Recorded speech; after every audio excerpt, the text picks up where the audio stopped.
merci à vous tous. Merci, monsieur. Au milieu du XVIIe siècle, en 1687, très exactement, le moraliste Jean de la Bruyère, qu'on connaît pour ses caractères, écrivait à propos des paysans français, je cite, « L'on voit certains animaux farouches, des mâles et des femelles, répandus par les campagnes, noirs, livides et tout brûlés du soleil, attachés à la terre qu'ils fouillent et qu'ils remuent avec une opiniâtreté invincible. Ils ont comme une voix articulée, et quand ils se lèvent sur leurs pieds, ils montrent une face humaine, et en effet, ce sont des hommes. Ils se retirent la nuit dans des tanières, où ils vivent de pain noir, d'eau et de racines. Ils épargnent aux autres hommes la peine de semer, de labourer et de recueillir pour vivre, et méritent ainsi de ne pas manquer de ce pain qu'ils ont semé. » Vous imaginez l'horreur. Voltaire, en 1769, un petit siècle plus tard, désireux de dénoncer l'oppression subie par les paysans de la part des évêques, qui régissent le carême, écrivent « Est-il quelqu'un qui ignore que nous ne mangeons jamais de viande ? Peu d'entre nous ont la consolation d'un bouillon gras dans leur maladie. » Fin de citation. Jolie description qui donnera des idées aux hommes des Lumières au siècle suivant. Le paysan est un abruti arriéré, penché sur la glèbe. Il boit de l'eau, il se nourrit mal de pain noir et de racines. Et il mérite, je mets des guillemets, de pouvoir manger de ce pain qu'il a semé et qui nourrit les autres hommes. Il est difficile de ne pas souhaiter à un tel arriéré de bénéficier du progrès. Le progrès, vous avez compris, ce sera la révolution. En tout cas, ce sera les Lumières. Une petite plongée dans l'histoire de la communauté paysanne va nous montrer autre chose. Au commencement était la communauté, ou la commune. En 1590, un jurisconsulte appelé Guy Coquille écrit « Avant que les propriétés des choses fussent distinctes, tout était public et commun. Les premiers auteurs des lois qui ont réglé les peuples pour les faire vivre en paix ont réservé au public pour demeurer en sa première nature ce qui était nécessaire pour tous ensemble. Suivant ce peut dire que le seigneur d'un pré en prairie n'est pas seigneur de la pleine propriété, mais seulement pour s'en servir selon ce que la coutume lui a donné puissance et permission. C'est ce qu'on appelle la tradition, et cette tradition paysanne est communautaire. Tous les villages possèdent des communaux qui leur appartiennent en propre, des bois, des prés, des champs. Le village est attaché aux biens communaux dont, toujours d'après le jurisconsulte, l'usage appartient à tous et la propriété à personne, parce que ces sortes de biens sont appelées choses de l'université dont l'aliénation est prohibée. Aucun propriétaire, à l'époque, fût-il seigneur, ne peut interdire que les paysans y envoient leurs bêtes. Les champs sont ouverts à tous, quel que soit le propriétaire. Ce qui est commun au village apporte la nourriture pour les bêtes qui vont apporter à leur tour l'engrais pour les cultures, le bois de chauffage ou le bois d'œuvre, les liens pour la moisson, l'osier pour la vannerie, le chaume pour les toits, les herbes pour la litière. Celui qui n'a rien y est chez lui et il ne meurt pas de faim. La vaine pâture est pratiquée partout au royaume de France. Alors je me contente de la France, c'est bien évidemment la même chose partout en Europe, mais je me contente de parler de ce que j'ai étudié. La vaine pâture est pratiquée partout. Elle est le droit correctif à la propriété privée qui a grandi partout. Une fois le blé et le foin engrangés, le blé et le foin de celui qui possède le champ, la terre redevient vaine, c'est-à-dire vide. Le plus pauvre des paysans, celui qui ne possède pas de terre, peut avoir des bêtes et s'en nourrir. Il lâche donc les bêtes sur les champs qui redeviennent communs. Grâce à la communauté, le pauvre vit sans manquer de rien. La propriété est donc très sévèrement limitée par le droit de la communauté. Par le droit général de la France, écrit Coquille, toujours le même jurisconsulte du XVIe siècle, les héritages ne sont en défense et en garde que quand les fruits sont dessus. Et quand ils sont enlevés, la terre, par une espèce de droit des gens, devient commune à tous les hommes, riches et pauvres également. Le seigneur est soumis également aux règles et aux mêmes servitudes que les autres. Les pâturages appartiennent à tous et le seigneur n'y a aucun droit particulier. Il y fait paître ses propres bêtes, ni plus ni moins que les autres membres de la communauté. Le seigneur qui fait battre les étangs pour faire taire les grenouilles par ses manants, vous savez, c'est ce qu'on a raconté lors de l'abolition des privilèges le 4 août 1789, on a raconté que le seigneur, le voluptueux seigneur, faisait battre les étangs pour faire taire les grenouilles. C'est évidemment un fantasme. D'abord parce que de battre les étangs ferait certainement infiniment plus de bruit que les coassements des grenouilles, mais c'est un fantasme, c'est une calomnie. Il est bien évident que ça n'a jamais existé. C'est une plaisanterie grossière et il y a toujours des gens pour croire ce genre de choses, surtout quand ça vient de haut. Comme chef de la communauté, le seigneur se fera respecter s'il respecte la communauté. Et ça sera le prix. Les droits communautaires sont multiples et les paysans y tiennent comme à la prunelle de leurs yeux. Les paysans ont clairement conscience que la terre leur appartient communautairement, mais leur appartient et n'appartient pas au Seigneur. Toute l'influence des Lumières, du mouvement des Lumières, consistera à saper cette tradition et à la remplacer par l'individualisme auquel on donnera le joli nom de liberté. Ce sera la liberté de clore les champs, donc de les soustraire aux usages communs comme la vaine pâture. La vaine pâture n'est possible que s'il n'y a pas de clôture au champ. La liberté d'aliéner les communaux, c'est-à-dire de les vendre. Les communaux appartiennent à la commune, il est interdit de les aliéner. Et petit à petit, la liberté d'aliéner va faire son chemin. La liberté de vendre ses produits aux plus offrants au lieu de les apporter au marché. La règle de la communauté veut que si vous avez du surplus, vous allez les porter au marché le plus proche et pas ailleurs. Et si quelqu'un vient vous acheter vos produits pour aller les vendre ailleurs, il se fait rattraper par la marge et chaussée, ça lui coûtera très, très, très cher. Ça s'appelle la police des subsistances. Cette liberté nouvelle des Lumières plongera la paysannerie dans la pauvreté au milieu de l'abondance. À la veille de la Révolution, le paysan, victime de cette avancée des Lumières, perdra 80% de son pouvoir d'achat en un demi-siècle. Toutes les calamités qu'il a connues dans l'histoire avaient pour cause majoritairement les guerres. Là, c'est l'horreur en temps de paix. Il n'y a plus de terre disponible pour le paysan, il n'a plus d'argent, il n'a plus de bétail, c'est-à-dire qu'il a du bétail, mais il n'a plus où l'envoyer paître gratuitement.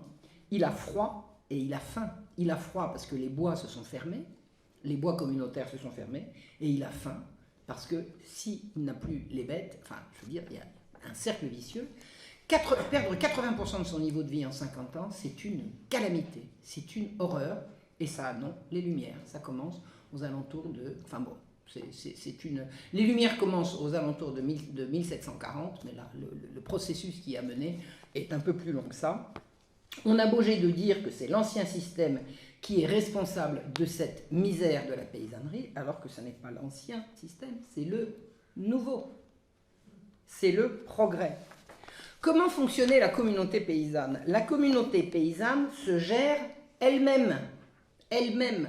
Comment ça se passe? Nous sommes dimanche, à la sortie de la messe. Tout le monde va à la messe. Vous voulez connaître le nombre d'habitants d'une commune, vous arrivez le dimanche matin, vous comptez le nombre de paroissiens et vous demandez au curé combien il y a de malades et de mourants. Vous faites la somme et vous avez la totalité. Tout le monde va à la messe. À la sortie de la messe, qu'est-ce qui se passe? Alors, ça, c'est le royaume de France. Tout le monde va à la messe au royaume de France. Tout le monde est en habit de fête. On ne s'habille pas n'importe comment pour aller à la messe. Femmes et enfants rejoignent les domiciles pour préparer le repas. Et qu'est-ce qu'ils font les hommes? Eh bien, ils s'assemblent autour de l'arbre. Ils sont debout ou assis sur des murettes et ils vont délibérer et voter toutes les décisions qui concernent la communauté. Alors, comment on fait quand il pleut? Eh bien, quand il pleut, on trouve autre chose. On va soit, s'il y a un porche à l'église, on y va, soit on va à l'intérieur de l'église s'il y a autre chose, sinon on va à l'école. On trouve toujours le moyen. À la sortie de la messe, les hommes se rassemblent pour prendre les décisions concernant la communauté. Que les hommes? Non, non. Que les chefs de famille. Donc, si une femme est chef de famille parce qu'elle est veuve, elle participera. C'est-à-dire que ça n'est pas une représentation par personne, c'est une représentation par foyer. Si le chef du foyer est un homme, comme c'est la majorité des cas, c'est lui qui siège. Si c'est une femme, elle siégera. C'est comme ça. On peut être électeur célibataire si on est inscrit sur un rôle de taille, c'est-à-dire si on paye des impôts. Alors, ce n'est pas pour faire une sélection par l'argent, mais si vous êtes célibataire et encore chez votre papa, vous n'êtes pas considéré comme célibataire, vous êtes considéré comme faisant partie du foyer qui est représenté par le chef de famille. Donc, si vous payez des impôts comme célibataire, ça veut dire que vous avez ouvert, vous, un nouveau feu en tant que célibataire et vous allez pouvoir être représenté, vous allez pouvoir siéger à l'Assemblée communale. Tout le monde doit être là. L'Assemblée a été annoncée de maison en maison et de porte en porte au son du tambour. Celui qui dit « j'étais pas au courant qu'il y avait une réunion », c'est vraiment qu'il est sourd. Et en plus, le curé l'a annoncé au prône, c'est-à-dire qu'on le prévient les gens plusieurs jours à l'avance et ensuite on les prévient 1 heure à l'avance. Le prêtre, quand il monte en chaire, dit « je vous rappelle que tout à l'heure, il y a Assemblée générale du village ». Donc cette réunion doit se faire dans un lieu accessible à tous, en plein air autant qu'il est possible. Il faut être au moins 10 pour que la délibération soit valide. Au-dessous de 10, on est une réunion de particuliers et on ne pourra pas nommer un procureur. S'il s'agit de voter un emprunt, il faudra 2/3 au moins des habitants pour que l'emprunt puisse être valide. Il faut être résident du village depuis 1 an pour pouvoir participer à l'Assemblée générale. On a vu aller chercher des récalcitrants. Comment ça? Il y avait une assemblée générale, elle n'était pas venue? Allez, viens ici. Viens, allez, hop, hop, on vient chercher les récalcitrants. Ça concerne tout le monde est concerné. On peut être frappé d'amende si on refuse de se rendre aux assemblées. L'amende sera prononcée par un juge. Elle peut doubler ou tripler en cas de récidive. Ne vous avisez pas de prétendre que la vie du village ne vous concerne pas. Vous êtes un habitant du village, vous devez participer. L'amende vous pourra être payée en nature, en vin, en cire, en poulet, ce qui est disponible. On a vu également sanctionner ceux qui partent avant la fin ou refusent de signer le procès-verbal. Prends ça au sérieux. Hein. Et quelle est la règle? Eh bien, c'est chaque village qui la décide. Il n'y a pas une règle commune au village, puisque c'est le village qui s'autogère. Le village a décidé que ceci ou cela. Il y a un syndic qui va représenter la communauté, ou, si ce n'est pas le syndic, c'est le juge présent, qui annonce le sujet de la délibération du jour, la décision commune qu'il va falloir prendre et qu'on a affichée sur le mur. Il y en a qui ne savent pas lire, c'est pas grave, le curé, lui, il a lu en chaire, il a lu au prône. Donc tout le monde est au courant du sujet de la délibération à venir. Va-t-on élire un agent ou un nouveau syndic, parler impôts, écoles, réparations diverses? Tout le monde a la parole. Tout le monde va participer, tout le monde va donner son avis. On va écouter les anciens. Pourquoi? Parce qu'ils sont anciens, donc on va les écouter, mais ils n'auront pas une voix supérieure. Ils auront peut-être un temps de parole supérieur, mais ils n'auront pas une voix supérieure aux autres. Ils n'auront pas plus de voix. Après la délibération, où tout le monde est invité à participer, on va voter à haute voix. L'illettrisme d'une partie des habitants interdit le vote à bulletin secret. Donc tout doit être fait pour donner la parole aux plus humbles, aux plus simples. On peut décider par exemple de faire un procès au seigneur qui a commis un abus. N'allez pas vous imaginer que c'est exceptionnel. Le seigneur qui commet des abus, c'est pas exceptionnel. Et les procès qu'on vient entendre, c'est encore moins exceptionnel. On n'hésite pas si on est sûr de son bon droit et on peut perdre ou gagner contre le seigneur. Les seigneurs qui perdent des procès, c'est chose courante. Aucune loi ne définit ce fonctionnement de la communauté. On a toujours fait comme ça, alors on continue. Ça s'appelle la tradition. La tradition chrétienne. Ces assemblées remontent à la nuit des temps. On a toujours fait comme ça, depuis que le village s'est installé, on a fait comme ça. Elles se font, ces réunions, autour d'un syndic ou d'un juge. Le juge énonce le problème à régler ou la décision à prendre. S'il s'agit d'une décision grave comme d'intenter un procès, la communauté peut ester en justice en tant que personne.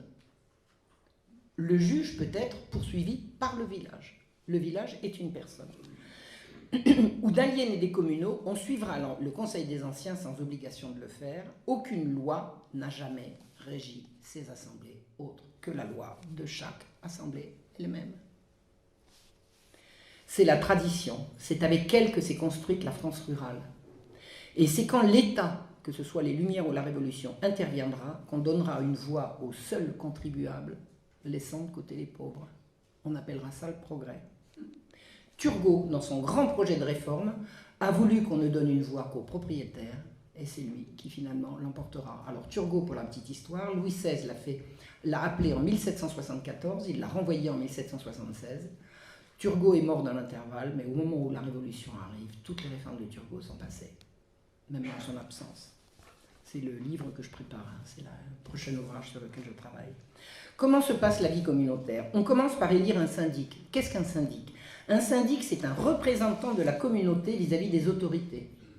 Le village ne peut pas parler tout seul, donc il lui faut un syndic. Le syndic va parler au nom du village, ou à l'intendant, ou au seigneur, ou à ceci, ou à cela. Il n'a aucun pouvoir, aucun prestige, aucune prérogative. Il reçoit simplement le mandat de représenter la communauté auprès des autorités.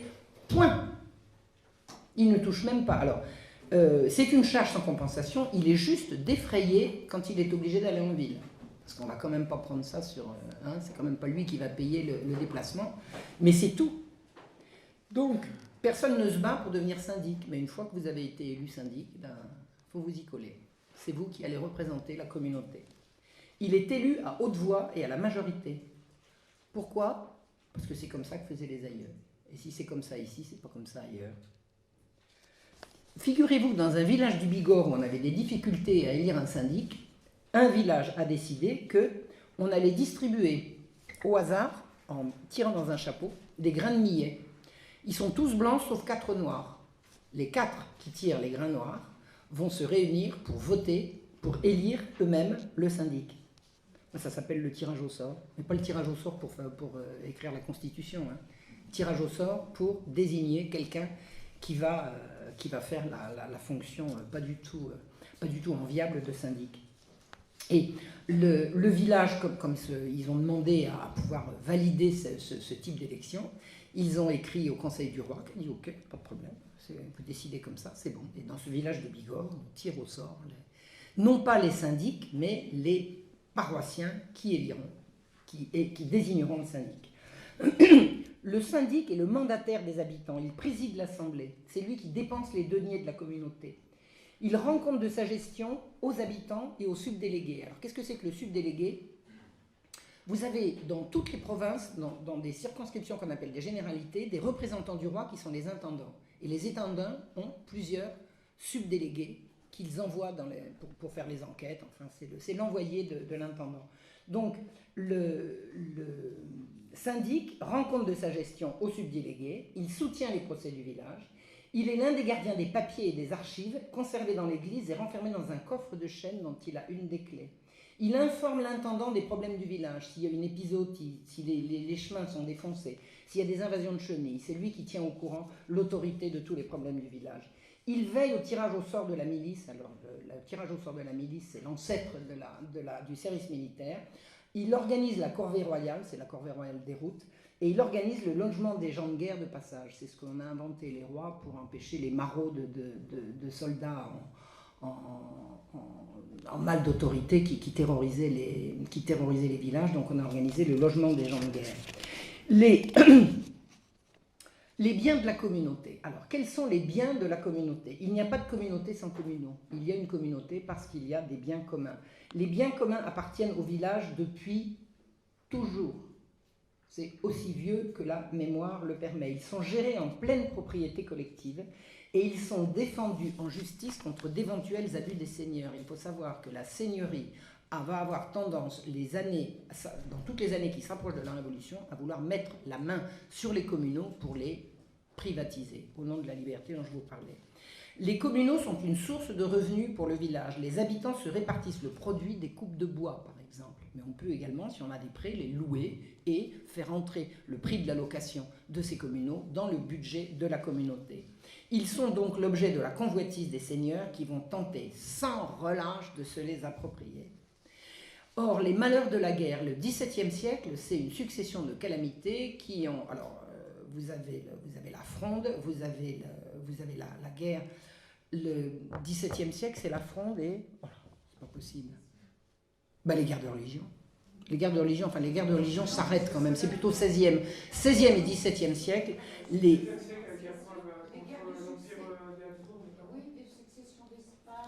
Oui, mais je parlais de guerre civile, pardon. Ma langue a fourché, bien sûr, la guerre de 30 ans, la guerre de succession d'Espagne, non, c'est la fin du siècle.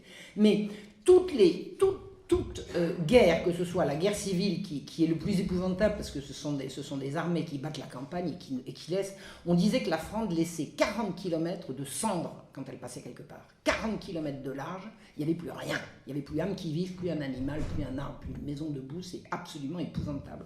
Et il y a eu bien sûr les guerres de Louis XIV, alors les guerres de Louis XIV qui ont été absolument nombreuses, et les guerres se payent, se payent sur la population, et la calamité de la guerre a fait que les paysans se sont endettés.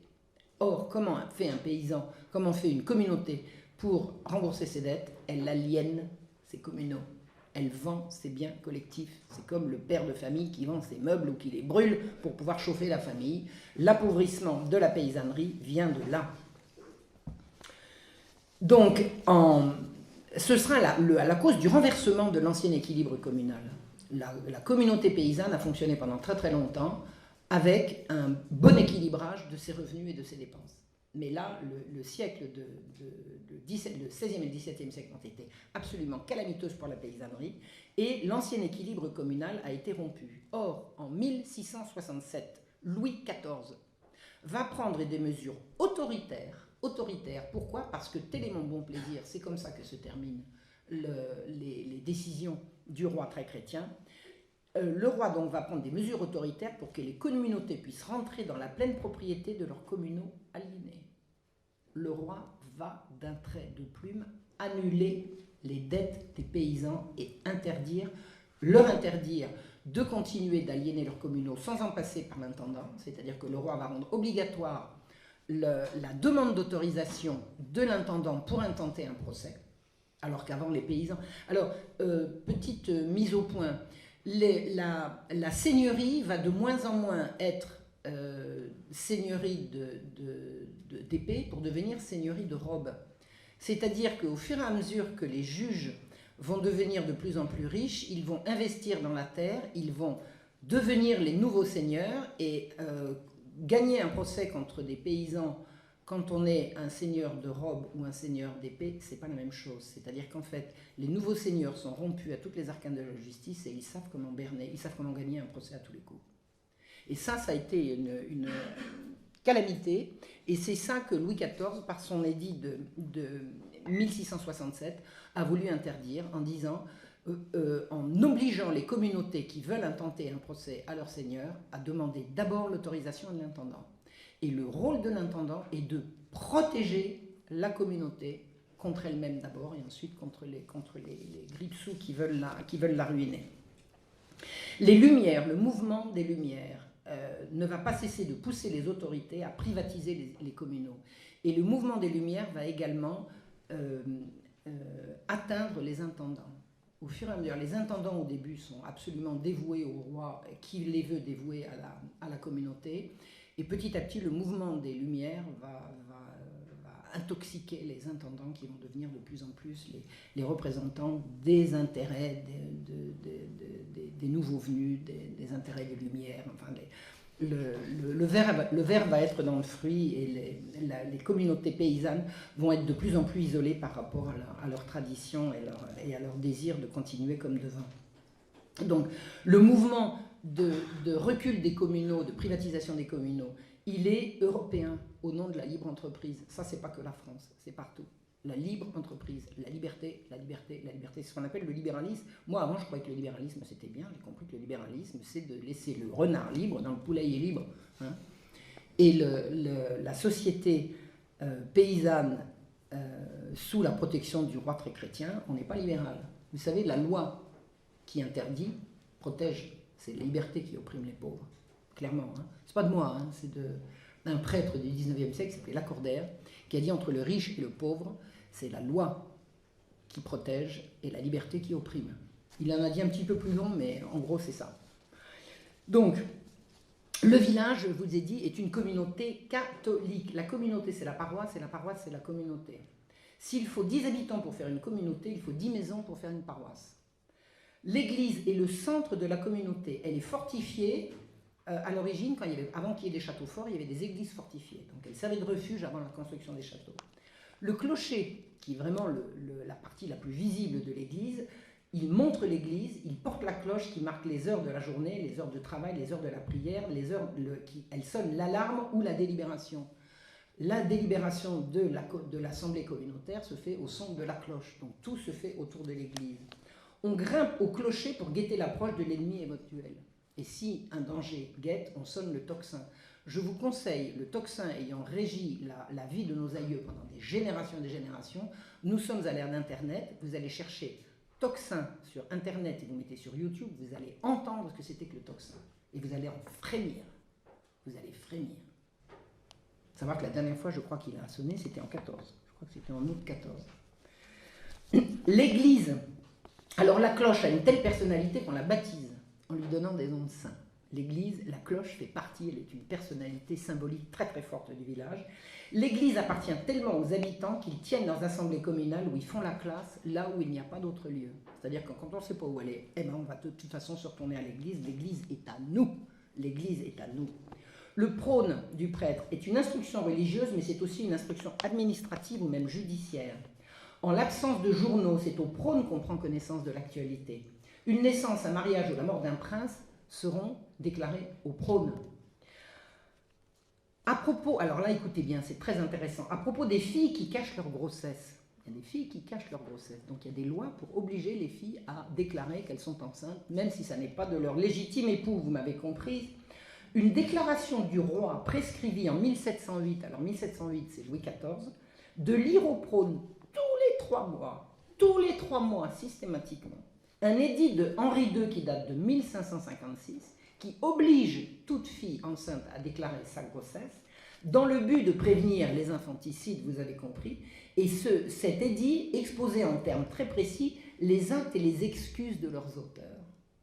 Tous les 3 mois, le roi obligé, attendez, c'est pas le fusil, c'est pas le revolver sur la tempe, le roi demande et exige que tous les 3 mois soient données toutes les raisons de ne pas permettre l'infanticide. Cette obligation sera publiée jusqu'en 1789. Devinez ce qui s'est passé à ce moment-là. Hein, il fut un temps où le pouvoir protégeait les enfants à naître, et puis il y a un événement très important qui a fait cesser cette obligation. Alors il y a eu la loi Veil, mais il y a eu également 1789, fin de l'obligation de faire connaître tous les mauvais arguments pour cacher les grossesses. Le prône sera utilisé. Alors le prône est tellement important que les autorités, quand elles vont tourner de plus en plus libérales, elles vont essayer de s'en servir, notamment lors de la guerre des farines, pour faire connaître aux paroissiens les vérités physiocratiques qui soulèvent la population. On vient de découvrir un truc extraordinaire, c'est qu'il n'y a qu'à laisser faire le marché, et puis tout le monde va s'enrichir si on laisse faire les capitalistes. Et les autorités, à savoir Turgot, hein, il porte un nom, ont essayé d'obtenir des prêtres qui prêchent ces nouvelles vérités au prône. Il y a eu quelques résistances. Turgot va véritablement tenter de se servir de l'Église pour réduire notamment le nombre de fêtes, parce que les riches trouvent que les gens sont trop souvent, il y a trop souvent de fêtes. Donc, Turgot va écrire à l'archevêque de Paris, qui s'appelait Monseigneur de Beaumont, une des grandes figures ecclésiastiques du siècle, hein, Monseigneur de Beaumont. Je me réserve un jour, quand j'aurai le temps, de vous faire une conférence rien que sur lui. Je l'ai déjà fait un peu sur l'évêque de Marseille, Monseigneur de Belzins. Là, il faut que je dise quelque chose sur Monseigneur de Beaumont. Donc Turgot a écrit à Monseigneur de Beaumont pour lui enjoindre de supprimer, je vous le donne en 1000, le lundi de Pentecôte. Écoutez ce qu'a répondu Monseigneur. « Je ne sache pas, monsieur, que le peuple se soit jamais plaint lui-même des fêtes qu'il célèbre depuis tant de siècles, et que vous le plaigniez de célébrer. Ces fêtes existaient quand Colbert portait nos manufactures au plus haut degré de prospérité et rendait jaloux de l'industrie française les peuples voisins, sans en excepter ceux qui avaient secoué le joug des fêtes en même temps que celui de l'Église. » Suivez mon regard, c'est les protestants. Voltaire se réjouissait qu'en pays protestant, on devait être 2 tiers plus riches, puisqu'il y avait 2 tiers de fêtes en moins, je crois, hein, quelque chose comme ça. Il avait fait un calcul de ce genre-là. Vous êtes ennemis, dit-il, de toute espèce d'oppression. Mais bien sûr, autoriser les fêtes, c'est empêcher les gens de travailler. Vous voyez ce que je veux dire? C'est pas, voilà. Donc vous êtes ennemis de toute espèce d'oppression, mais c'est dans ces jours de fête que le pauvre, affranchi de la dure servitude du travail, vient dans nos temples se placer à côté du riche, devant le trône du Père commun des hommes, et se consoler du présent par les promesses de l'avenir. Parce que dans les villages, riches et pauvres, on avait tous la même prêche, on avait la même église, on avait le même curé, on avait la même messe. Il n'y avait pas les messes pour les uns et pour les autres. Et quand c'était fait pour tout le monde. Là est l'enjeu, en fait, de la vraie laïcité. La laïcité, c'est un mot qu'on peut avoir en horreur, mais ne croyez pas, la laïcité a ses vertus. Elle consiste à interdire que l'autorité laïque se serve de l'autorité religieuse pour faire passer ses intérêts. Est-ce que j'ai été clair? Non, je reviendrai à un autre moment. Il existe une laïcité souhaitable, c'est celle qui interdit aux laïcs de se mêler de religion. Et c'était ça l'enjeu à l'époque. C'est d'ailleurs tout le fond de la querelle janséniste. Les jansénistes voulaient soumettre l'Église à l'État. Et bien ce sera la victoire de la constitution civique du clergé. Et ça se fera dès 1789, ou 10 je crois. Qui n'a entendu parler du peuple obligé d'aller à la messe par un curé tout-puissant qui le terrorise? Moi j'en ai parlé longtemps et à différentes reprises avec des gens qui se prétendent véritablement proches du peuple, qui disent que l'Église a toujours, le curé du village, terrorisé la population. Alors le curé, qu'est-ce qu'il est? Il est une autorité morale, il est chargé d'abord de la tenue des registres, il assiste aux assemblées des communautés, il est présent partout. Il n'y a pas une assemblée de village où le curé ne soit pas présent, il est évident qu'il va être là. Mais il vit sous la surveillance des paroissiens. Pas toujours si simple d'être curé de village. S'il exige, par exemple, on a vu des mauvais prêtres qui exigent de l'argent pour les sacrements. Tu vas la Covid, tu payes. Non. S'il fait des problèmes pour inhumer des personnes qui n'ont pas fondé de messe par testament, s'il se fait prier pour faire son travail, qui est le propre du mauvais prêtre, on le signale aux autorités supérieures. On va se plaindre. Le bon curé est un curé tranquille, mais un mauvais curé va pâtir. Des plaintes contre les mauvais curés pleuvront pendant tout le XVIIe siècle, mais au XVIIIe siècle, ça s'arrêtera, parce que les plaintes ont été suivies des faits. Et que les mauvaises attitudes des mauvais prêtres ont été corrigées à la demande des paroissiens. Les prêtres vivent de la portion congrue. Qu'est-ce que c'est la portion congrue? C'est une sorte de SMIC des curés fixé par le roi.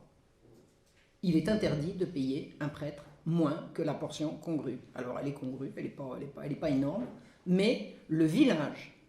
Oui, alors le montant de la dîme c'est la partie, c'est l'impôt payé à l'église. Le montant de la dîme va au décimateur et pas au curé. C'est pour ça que, voilà, il y a quelquefois des frictions.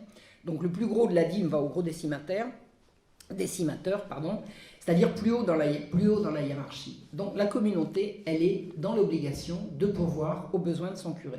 Et si la portion congrue n'est pas suffisante, la communauté suppléera sans hésiter. Il est hors de question de vivre sans prêtre ou d'avoir un prêtre qui va nous faire honte parce qu'il est maltraité. La communauté prend ça en charge. La dîme a été établie par Charlemagne. C'est pas d'hier. En principe, elle est de 1/10 de la récolte. En fait, elle va de 1/13 à 1/40. 1/10 de tous les produits, pas seulement le blé ou les grains, mais les poules, les moutons, les cochons. 1/10 va à l'église. Et comment croyez-vous que l'église fonctionne? L'église fonctionne parce qu'elle perçoit la dîme, et la dîme la rend indépendante de l'État. C'est comme ça. C'est comme ça. Une ordonnance de 1695, alors ça c'est encore Louis XIV, c'est vraiment un grand roi. J'ai commencé mes recherches pleines de prévention contre Louis XIV, mais vraiment c'est magnifique, c'est magnifique. Il n'y a pas que du bien, mais disons le bien. Il a défini le logement que la communauté doit fournir à son curé. Et puis on n'a pas 2 chambres à cheminer, une pour manger, une pour coucher, un cabinet et une cuisine, un grenier sur la totalité du bâtiment, un puits si le local le rend indispensable, une fosse d'aisance, une petite cave et un cellier. Et voilà, c'est comme ça que doit être logé le curé. Le zèle religieux des habitants est partout, il est même quelquefois supérieur à celui des prêtres. Ça, il faut le savoir. L'idée du prêtre qui va menacer les habitants du pire s'ils ne lui obéissent pas, c'est de la rigolade. On a vu des remontrances faites au curé pour défaut d'instruction des enfants ou mauvais usage des sacrements à leur égard. Les parents veillent au grain, le curé est sous leur surveillance, comme le Seigneur. À Langres, en 1775, ça c'était les années Turgot, l'évêque de Langres a accepté de supprimer le lundi de Pentecôte. Alors vous avez vu que l'archevêque de Paris a dit non, l'évêque de Langres il a dit oui. Il y a eu un soulèvement des habitants. Ils se sont tous endimanchés, ils sont montés au clocher Ils ont sonné l'attroupement autour du presbytère, ils ont fait un bacchanal pour forcer le curé à sortir syndic en tête pour aller leur faire leur messe du jour de lundi de Pentecôte, jour de congé. Et bien l'évêque avait dit, et bien les paysans ils ont dit autre chose. Voilà. Alors, quelques anecdotes truculentes et rigolotes. En 1579, un curé a voulu interrompre une procession contre le vœu des paroissiens. Les paroissiens voulaient absolument une procession, le curé n'était pas d'accord, il a commencé la procession, il l'a arrêté au milieu du chemin. Vous savez ce qu'ils ont fait les paroissiens? Ils l'ont mis à la rivière. Ils sont allés chercher le vicaire, et le vicaire a terminé. Alors évidemment, le curé a porté plainte. Vous imaginez, attendez, on ne se laisse pas faire comme ça. Donc il y a un magistrat instructeur qui est venu de la ville, mais il n'a trouvé aucun témoin, personne n'avait rien vu. Rien. Si un curé est sanctionné par sa hiérarchie, alors ça c'est l'autre face de la même pièce, s'il est sanctionné par sa hiérarchie pour une cause que la population conteste, eh bien la population va écrire à l'archevêque pour défendre son curé. Bec et ongles. Becs et ongles. Et le curé, le clergé visite toutes les paroisses pour en recevoir les doléances qui sont rédigées et signées sur le champ. C'est une espèce de droit de remontrance que l'Église donne à ses paroissiens pour s'assurer que tout va bien. Et dont la population use sans complexe. Les bons curés sont choyés d'une population qui les défendra armes à la main quand la Révolution va les mettre au pas. Le soulèvement vendéen, c'est quoi? Et on parle de la Vendée parce que c'est le plus connu, mais c'était dans toute la France. Les paysans ont pris les armes pour défendre leurs prêtres. La communauté villageoise est véritablement catholique, corps et âme, et elle entend le rester. Le seigneur résident ou non, d'origine ou de pièce rapportée, ça fera toute la différence. Le seigneur qui est le descendant du seigneur du temps des croisades n'a pas la même mentalité que celui qui vient d'acheter une seigneurie et qui veut, notamment Voltaire par exemple, il a acheté une seigneurie, il s'est fait appeler monsieur le comte, ce qui était complètement indu, et il a joué au seigneur. Il n'avait pas la même autorité que celui qui est descendant de gens enfin, ça ne remonte pas à la nuit des temps, ça remonte aux croisades, c'est pas la nuit des temps, ça fait quand même quelques siècles. Le seigneur, il est le familier du village. Quand il a besoin d'être secourable, il l'est. Il connaît tout le monde. Il faut savoir qu'il y a une véritable osmose entre la seigneurie et le village. Alors, sauf, je vous dis, le seigneur nouvel arrivé qui ne réside pas, le seigneur résident, il est témoin des mariages des gens du village. Il est le parrain de leurs enfants, sa femme est la marraine. Parfois, le fils du seigneur aura comme parrain ou marraine un paysan du village. Le seigneur et sa famille participent aux fêtes, ils dansent avec les paysans. Souvent, le fils du seigneur et celui du paysan ont appris à lire dans la même classe, la classe du village. Dans certaines régions, le lien s'est distendu par l'absence du seigneur. Quand le seigneur n'est pas résident et quand il fait gérer ses affaires par un intendant ou par peu importe, là, les choses peuvent tourner très très mal. Mais sinon, le seigneur qui vit en osmose avec le village, eh bien, ce sont ces seigneurs que, dans la Vendée et dans la Bretagne contre-révolutionnaire, les paysans iront chercher pour leur dire « Maintenant, vous nous défendez ». Alors que la doxin pro-révolutionnaire fait croire que le soulèvement de la Bretagne et de la Vendée, ce sont les seigneurs qui sont allés voir les paysans en disant « Vous nous obéissez, vous nous suivez », c'est exactement l'inverse qui s'est passé. C'est la population paysanne qui est allée voir le seigneur en disant « Dites donc, vous vous souvenez qu'on vous paye, on vous entretient parce que vous portez les armes. C'est maintenant. » Et c'est comme ça que s'est passé le soulèvement vendéen. Et ça, c'est une illustration de ce qu'est véritablement la vie communautaire, la vie à la campagne et les authentiques rapports qu'il y avait entre la paysannerie et la seigneurie jusqu'au délitement, enfin bon, pour tout un tas de causes dont je vous ai un petit peu parlé, mais qu'on peut imaginer. Mais la règle, c'est que le paysan et le seigneur se croisent au moins tous les dimanches à la messe.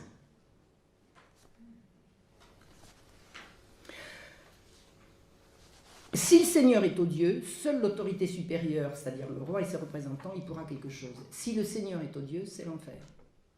C'est l'enfer, parce qu'il est armé. Alors je ne dis pas que tous les seigneurs sont odieux. De toute façon, les seigneurs ne font pas battre les marais pour faire taire les grenouilles, ça c'est sûr. J'ai lu autre chose aussi dans les histoires qu'on me racontait pour abolir les privilèges le 4 août 1789, les seigneurs qui reviennent de la chasse et qui ont froid aux pieds, ils ouvrent le ventre d'un paysan pour se réchauffer dans ses tripes fumantes. Vous imaginez les paysans qui laisseraient faire ça. C'est vraiment pas connaître ce que c'est que là. C'est n'importe quoi. Mais ça s'est dit, hein. Ça s'est dit, puis ça se répète. Hein. C'est du Michelet. Alors c'est pas Michelet qui l'a raconté, mais oui, c'est du genre, c'est le genre Michelet. Donc, si le seigneur est odieux, parce qu'il n'y a pas de raison qu'il n'y a pas des seigneurs absolument abominables, il y a des gens abominables partout, y compris dans les seigneuries, ce que fera la centralisation monarchique, ça sera d'envoyer, le roi enverra dans les campagnes une autorité pour protéger la population contre les abus des seigneurs. Ça sera ça la centralisation monarchique. La centralisation monarchique, c'est le roi envoie ses représentants faire valoir son autorité au loin, c'est-à-dire dans les campagnes. Il y a un grand événement qui s'est passé en Auvergne en 1665, ça s'appelle les Grands Jours d'Auvergne. Les Grands Jours d'Auvergne, c'est les seigneurs, pendant toute la période de la Fronde, les seigneurs d'Auvergne ont commis des exactions abominables contre les populations. Le roi tape le poing sur la table, il envoie un tribunal spécial de juges triés sur le volet, il les envoie en Auvergne en disant « vous allez rétablir l'ordre ». Ça a duré 6 mois. On a coupé des têtes, on a coupé des châteaux et on a rétabli l'autorité royale. Et de façon tellement grave et tellement exemplaire que, de peur que les régions autour, de peur que le roi ne leur envoie des grands jours, tout est rentré dans l'ordre et l'autorité a été rétablie. Donc c'est ça l'autorité royale. Donc sans autorité supérieure, le mauvais seigneur est une plaie, mais il y a une autorité supérieure et elle est représentée dans la région par l'intendant. Le seigneur, imaginez-vous qu'il ne peut pas grand-chose si le village refuse d'obtempérer. Vous êtes un seigneur, le village vous doit des sous. Allez vous payer. Ça ne va pas, vous allez payer. Madame de Sévigné écrit en 1680 qu'elle préfère renoncer à des redevances que ces paysans refusent de lui payer parce qu'ils ergotent, ils ne veulent pas, ils écrivent, ils se disent bon allez, je laisse tomber. Le seigneur n'est pas vraiment tout puissant contre une communauté véritablement soudée. Donc si la communauté est sûre de son bon droit, et en général si elle lance un procès qu'elle est sûre de son bon droit, elle intente un procès. Or la situation va se détériorer au fur et à mesure que les seigneurs ne seront plus des gens d'épée mais des gens de robe, ce que je vous disais, quand les seigneurs ne vont plus être des gens descendants d'anciens guerriers ou des nobles porteurs de l'épée, mais des juges de la ville qui sont rompus à toutes les subtilités du droit, ben les paysans vont commencer vraiment à perdre leur procès, et ça va être le début du commencement de la fin. Alors, pour vous expliquer que le seigneur ne sème pas toujours la terreur, il faut que je raccourcisse. D'accord. Pour vous raconter que le seigneur ne sème pas toujours la terreur, vous savez que le seigneur avait son banc à l'église. Bon, alors le nouveau seigneur, il veut son banc aussi.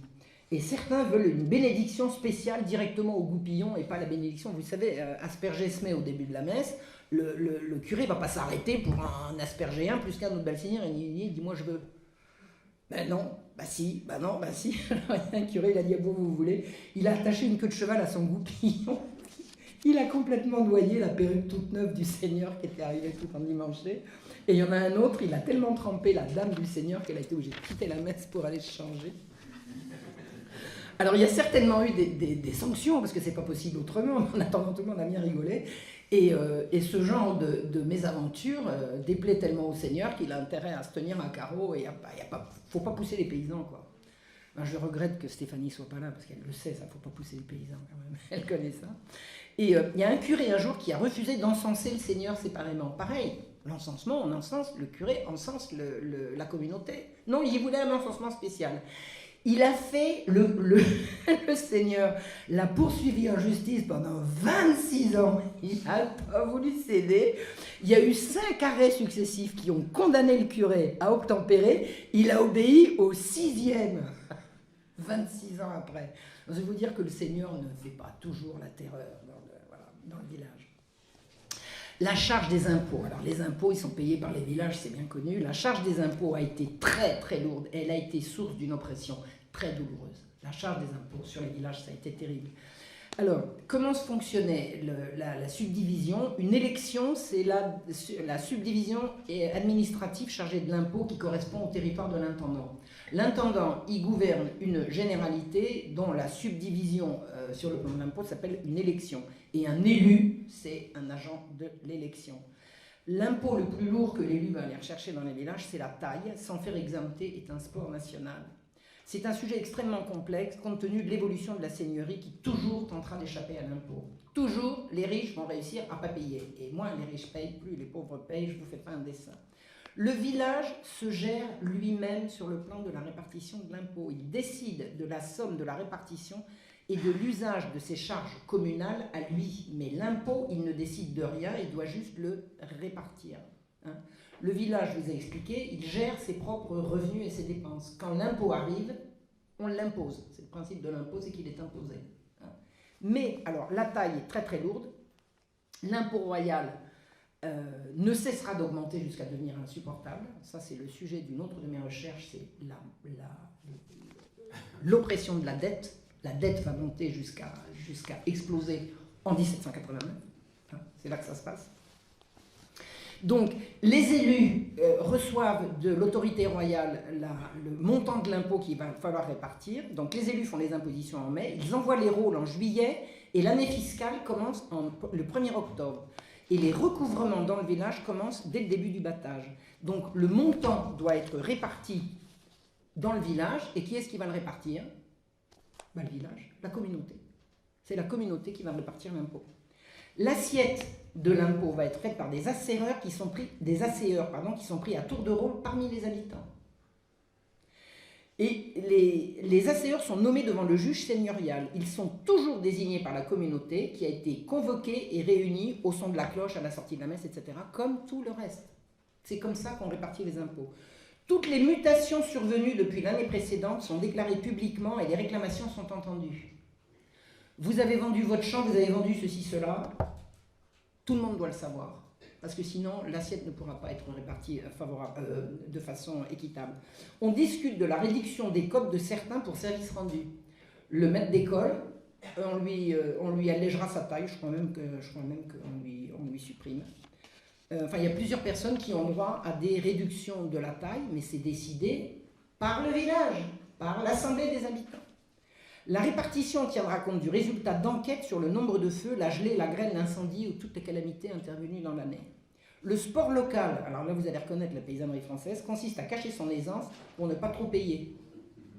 De là l'image du pauvre paysan qui se plaint tout le temps. Ça revient de là. Mais il a une maison. Non, j'ai pas de porte, j'ai pas de fenêtre, j'ai pas de machin. L'assiette de l'impôt frappe les résidents mais pas les propriétaires. Donc il faut résider là. Et si je vous dis que les nouveaux seigneurs, ils vont habiter ailleurs, donc ils ne payent pas. Et le seigneur qui réside en ville profite donc du village, donc il partage tous les avantages. Vous avez vu, il a les communaux, mais il ne partage pas les charges. Et les charges qui ne sont pas payées par les plus riches retombent sur la communauté. Alors là, c'est véritablement l'injustice de l'ancien système. Une fois déterminée l'assiette, il faut la collecter. C'est une charge impossible à remplir car il faut faire payer ses voisins. Alors c'est quelqu'un du village qui va aller voir, qui va aller collecter l'impôt. Personne n'était volontaire pour faire ce truc-là. C'est impensable. Bon alors tu me payes ton... Ça a été une horreur. Personne ne veut de ça, c'est une plaie et il était impossible d'être impartial. De toute façon, injuste ou pas injuste, il fallait payer. Et au village, tout le monde savait qui payait quoi. Ben oui, puisque c'était communautaire. L'impôt sera toujours injuste, aucune réforme n'aboutira jamais, et toujours ce sont les plus petits qui paieront le plus. Mais l'énormité de la charge fiscale fut plus que douloureuse à la paysannerie, mais jamais elle n'a été aussi importante qu'elle l'est aujourd'hui. Le village et le service des armes, je vais être obligé de passer voilà, le service des armes au village, on en reparlera. Non, je vais vous dire juste la conclusion du village au service des armes. Le tirage au sort de la milice qui a envoyé des paysans se faire trouer la peau a mobilisé au plus fort du XVIIIe siècle 10 000 hommes. Alors, la convention en 93, c'est 300 000, et août 14, c'est 3 780 000, d'accord ? Pardon ? 10 000 au milieu du XVIIIe siècle, 300 000 pour la mobilisation générale qui a donné lieu au soulèvement, alors c'est 93, je crois que je ne dis pas de bêtises, 93, et août 1914, 3 780 000. En pleine moisson. Ce qui n'existait pas avant ça. On n'allait pas chercher. Non, pas moi. C'est la gueuse. Les sacrifices que la communauté villageoise s'est imposés pour avoir des écoles sont considérables.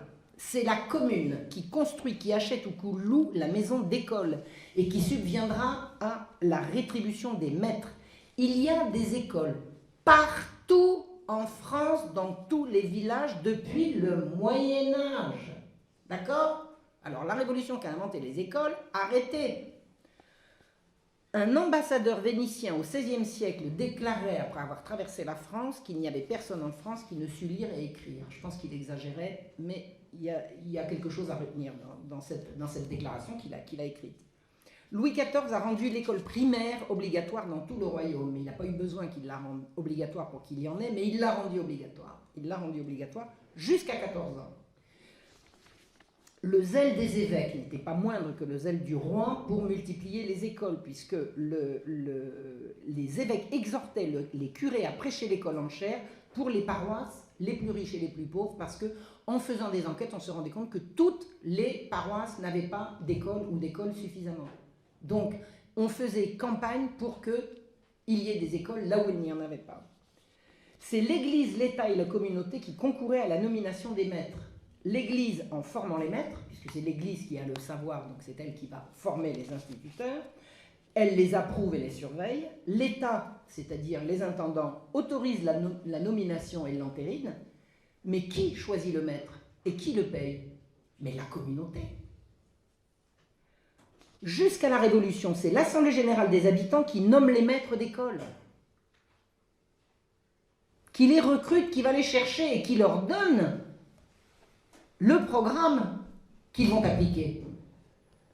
Le 19 présent du mois, sur invitation d'un des syndics, dit un curé, j'ai annoncé au prône de ma messe paroissiale qu'il y aura le dimanche suivant, 26 aussi du présent mois, une assemblée générale des habitants à l'effet de procéder à l'élection d'un maître d'école et que tout un chacun des habitants était prié de présenter les sujets qu'il croirait capables de remplir le rectorat de la paroisse. Vous connaissez quelqu'un, allez, vous allez le chercher. Et puis quand on ne trouve pas, on va en ville et puis on met des petites annonces.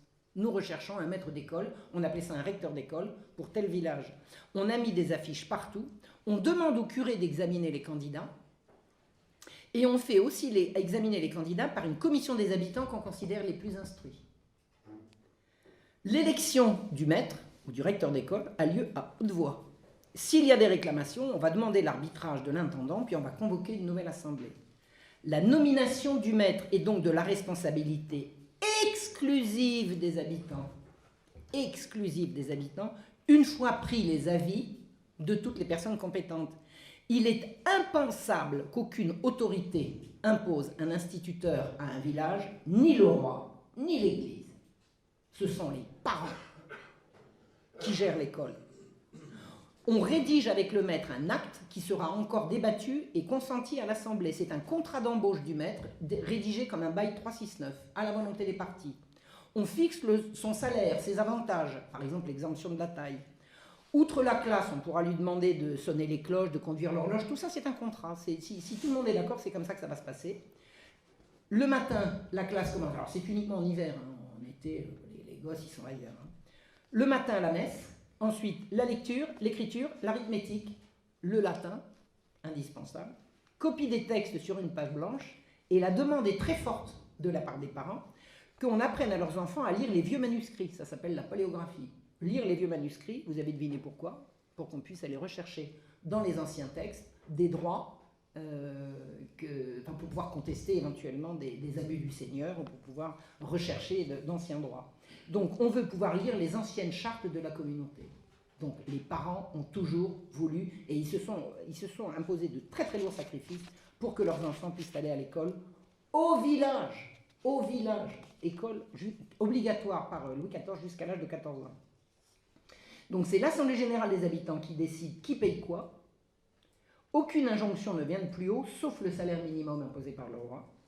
Dans certains pays, on peut payer en nature. Vous êtes trop pauvre, vous ne pouvez pas payer le salaire du vous allez lui donner un poulet, un morceau de cochon, du lard, enfin bon.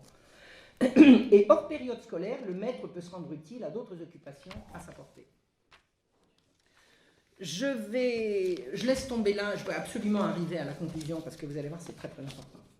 Vous avez vu que le paysan est penché sur la glèbe et qu'il a l'air même pas... il est noir, il a une espèce de grognement qui sort de sa bouche, il paraît que c'est un homme, enfin bon. Vous avez vu que la réalité n'est pas ça. Et on dit que le paysan se nourrit d'eau, il boit de l'eau et il se nourrit de racines et de pain noir. Bah voyons. Bah, voyez, la gastronomie française, elle a été inventée où, à votre avis? Dans les châteaux? Dans les salons de Madame de Pompadour? Comment croire à une paysannerie mal nourrie et penchée sur la glèbe, soumise à son curé et terrorisée par le Seigneur? Les ressources de nourriture du paysan sont infinies. Alors il a le pain déjà, mais il y a aussi la châtaigne et toute une variété de pois, de fèves, de haricots, à la condition d'avoir un lopin pour pouvoir les planter. Vous êtes d'accord? Personne n'est trop pauvre pour n'avoir pas quelques porcs qui retournent la terre pour manger des racines. Vous avez retiré, vous avez arraché des... Vous n'avez pas arraché, vous avez coupé des ronces. Il reste de la racine. Lâchez un porc, vous allez voir. Ils vont à une terre, après, vous pouvez passer le peigne. Puis après, le cochon le mange. Ah bah oui. Et on envoie également les porcs dans les bois. Ils nettoient les bois. Le saloir du paysan est plein de viande de porc et son cellier est plein de viande fumée. La soupe du paysan, elle est au pain. C'est une soupe de pain, mais dans laquelle on met du lait, du beurre, de la crème, du fromage, du lard, des légumes divers, du chou, de l'oignon, de la ciboule, de l'ail, de la laitue, de la bête, du cresson, de l'endive, de l'ail, qu'est-ce que j'ai déjà dit, du persil et de la rue.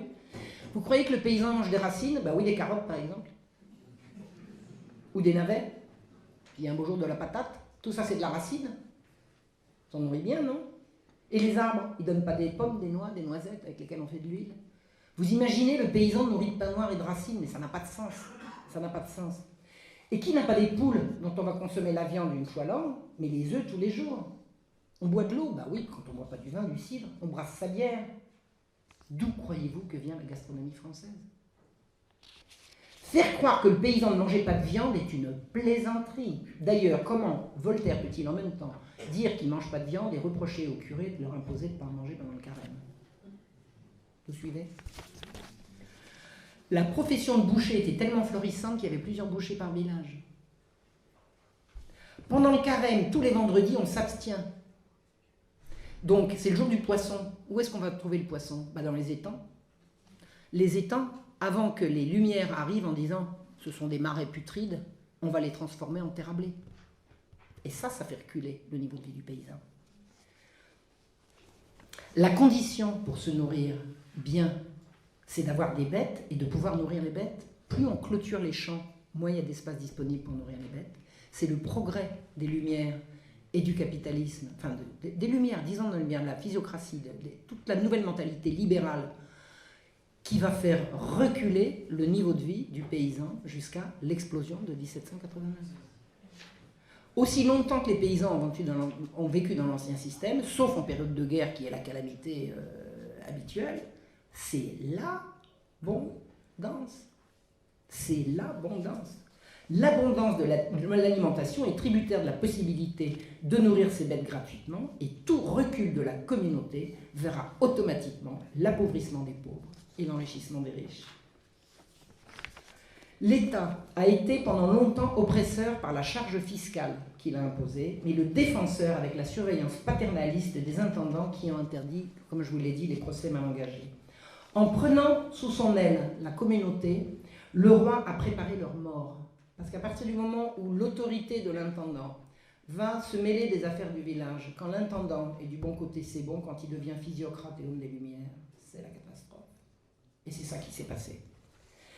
Le 27 juin 1787, poussé par le besoin de réforme nécessaire à la levée de nouveaux impôts, parce que 1787, le trésor royal est aux abois. La dette est monstrueuse, monstrueuse. Poussé par le besoin de réforme, le roi a créé dans les villages des municipalités que Turgot lui suggérait 12 ans plus tôt. Les municipalités vont remplacer le régime absolument démocratique que je vous ai raconté et qui concernait les assemblées de villageois. On va les remplacer par des municipalités dont le seigneur et le curé vont faire partie de droit. Jusqu'à présent, tout va bien. Mais seuls 3, 6 ou 9 membres, selon le nombre de feux, vont les composer. Et ces membres seront les seuls habitants qui payent 10 livres d'imposition foncière personnelle minimum. C'est-à-dire qu'on va transformer l'assemblée villageoise en assemblée des possédants. Alors qu'avant, on allait chercher le clodo du village qui ne voulait pas venir, on allait le chercher pour qu'il participe. Là, on l'a exclu. À la veille de la Révolution, les communautés villageoises qui ont conduit la vie des paysans depuis des siècles sont abolies et remplacées par des municipalités aux mains des possédants. La Révolution française, elle a été perdue par les paysans, non pas en 89, mais en 87. 1787, le 25 juin. On a appelé ça le progrès, les municipalités. La seule protection des plus humbles, à partir de ce moment-là, dépendra uniquement de la présence des curés à ces assemblées. Et bien, la Révolution arrivant, on va mettre les curés dehors, de la façon dont vous le savez. Pour mener à bien sa révolution capitaliste, la classe montante a dû se débarrasser du roi, de l'Église et de la communauté villageoise qui a fait ce pays depuis la nuit des temps.